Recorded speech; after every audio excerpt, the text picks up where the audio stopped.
YouTube をご覧の皆さん、みつやです。今回もよろしくお願いします。今回なんですけども、今回ですね、スナップパラボリックといった技を解説していこうと思います。この技なんですけれども、以前に解説したことがあるこういうエアリアル系ですね。こういうエアリアル系の技になるんですけれども、普通のエアリアルはですね、縦だったらこう縦方向に回転をしますし、横エアリアルの場合は横方向にこういった風にね、回転をする技になるんですけど、このスナップパラボリックっていうのは縦でも横でもないというか斜めですね。縦にも横にもこう回転するようなすごくね、変わった見栄えのするエアリアルとなっていますね。すごく特徴的な見栄えですごくアクセントになりますのでね、ぜひ覚えてみてもらったらと思います。で、早速なんですけれども、スローモーションの方ね、見てもらおうと思います。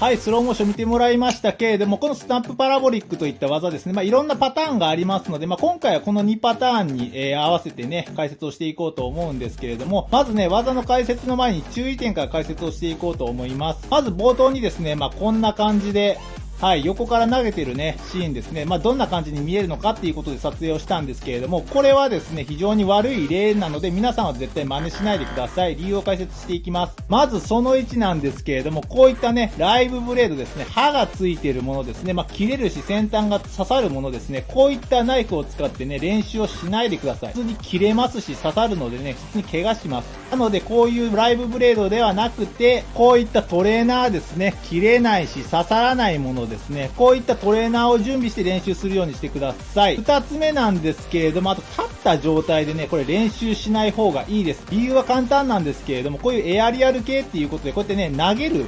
ものになっていますね。投げるので、投げるとやっぱこう落ちてくるじゃないですか。で、その落ちてきたのがですね、こう取れたらいいんですけど、取り損ねた時に立ってると床まで落ちるじゃないですか。で、高さがあるので、その分足とかにね、当たった時のね、ダメージがね、増えます。なのでね、痛い思いをするし、しかもそれがね、足で避けれたとしても、こう地面にバーンと落ちてしまうので、ナイフ自体にダメージが入ってしまいます。なので、できる限り地面に座った状態とか、こういった床ではなくて、こういったクッションだったりとか、布だったりっていうものを敷いた上でね、練習をするようにしてください。そして3つ目、これはいないと思いますけど、こういったマスクですね。このマスクしてるとですね、視界がめちゃくちゃ狭まるので、全く見えないです。失敗する確率がめちゃくちゃ増えますので、真似しないでください。ちなみに冒頭のこういう風に投げている時、ナイフが全く見えてないので、感覚だけで投げてます。死ぬほど怖かったです。というわけで、冒頭のまではしないでください。それではね、こういったトレーナーがね、準備できた方はですね、解説の方をね、見てもらったらと思います。この技の使いどころなんですけれども、これはフリースタイルに入れるというよりは、フリースタイルが終わってこのような感じでこうオープンした状態でパッとやるような技になっていますね。では解説をしていくんですけど、まずね、ナイフをこのように順手で持った状態からスタートします。これはですね、このように持ってもこのように持ってもどちらでもできます。まずこのように持った状態からハンドルをですね、このように真ん中を持つというよりは若干こうハンドルエンドより下の方をこのように持つようにした方がやりやすいです。ハンドルの下部分を持った状態で、この状態から上に投げます。で、投げながら、そしてちょっとハンドルをこのように回転させます。右利きの人は、このように時計回りですね。左利きの方はですね、上に投げながら、反時計回りですね、に回すようにしてください。この状態から上に投げながら、時計回りに回します。なのでちょっとね、真上というよりは若干斜め方向に投げるようにするイメージですね。実際にやってみるんですけど、まず最初はね、キャッチをしなくて大丈夫です。まず回すだけをやってみましょう。若干斜め気味に投げながら、手首をひねる感じですね。実際回すとですね、こんな感じに回転します。ゆっくり見ていくと、こういった風にね、投げながら、ハンドルを回すと、こういった感じでね、こうぐるっとこういう回転をします。で、こう1回転してきた時にキャッチするとパターン1が完成するんですけど、最初はね、ちょっとキャッチをいきなりやろうとすると難しいと思いますので、投げながら回転させる、このハンドルの動きがこういう風にちゃんと回っているかどうかを確認する意味合いが大事ですね。というわけで最初はキャッチせずにこのようにこうちゃんとね、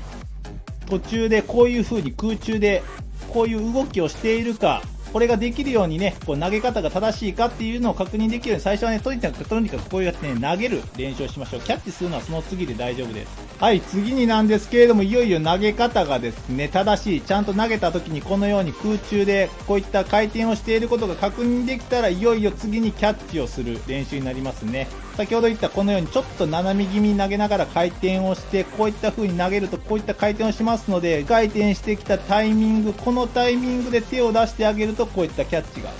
できますね。実際やってみるとこういった感じになりますね。難しいと思った方はですね、少し高めに投げながらゆっくり回転させてあげるとキャッチがしやすいのでやってみてください。ちなみになんですけど、これね、このように1回転してきた時に取るので、フォアハンドから投げてフォアハンドでキャッチするようになってるんですけど、これをもう少しだけ高く、少しだけ回転を強くしてあげると、フォアハンドからバックハンドにこのように持ち替えができるスナップパラボリックになりますね。実際にやってみると、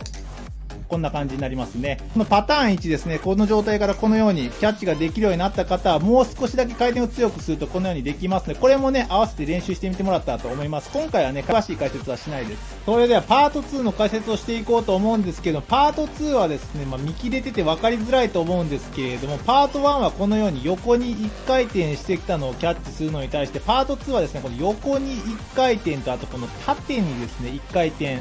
してくる、それぞれ1回転ずつね、する技になっていますね。なので、パート1のやり方よりももっと強く回転をかけてあげないといけないので、少しね、パート1とは違ったやり方を解説していきます。まず持ち方は同じように、このようにフォアハンドで持った状態からですね、斜め方向に投げるというのはパート1と一緒なんですけれども、持ち方はこのように持った状態で投げるときにですね、このように斜めに投げるんですけれども、こちらのハンドルですね、例えばこの場合だとセーフハンドルになるんですけど、セーフハンドル側を少し下に押さえるようなイメージで投げます。ナイフ自体は上に投げるんですけど、こちらのセーフハンドル側だけ下にこのように少し押さえ込むような感じで投げます。するとこのようにナイフ自体は上に投げているので回転するんですけど、こちらのハンドルを下に押しているのでこのような動きになりますね。なのでこのような状態で回転しながら縦にも横にもぐるっと1回転してきてキャッチができるというような技になっていますね。これはですね、やっぱりエアリアル系の宿命なんですけれども、正直技の練習方法っていうとね、とにかく投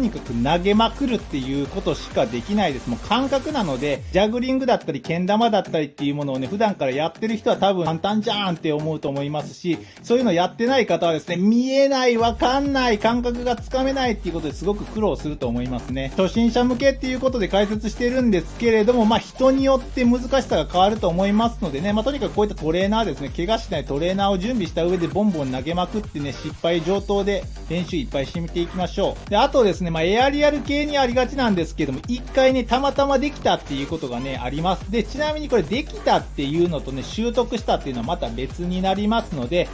一回できたっていうのももちろんいいんですけれども、習得したと言っていいレベルとしては10回中7回成功するようになれば習得したと言っていいでしょう。10回中7回。いや、ハードル高すぎかな。てかそもそもできるんかな。ちょっとやってみようか。1、2、3、4、5、6、7。余裕やん。こんな感じで、習得しておけば、こういう感じでね、連続で成功することも、楽勝なので、はい、いかがだったでしょうか。今回ですね、スナップパラボリックといった技を解説していったんですけれども、この技をね、単体でやるだけでもすごくかっこよく見えますけれども、フリースタイルをね、決めた後にさらっとね、技を決めると、さらにね、かっこよく見栄えがね、増しますね。エアリアル系なので、ほんとね、練習が必要です。僕もね、結構これ練習してやっとできるようになったっていうような感じの技だったので、はい。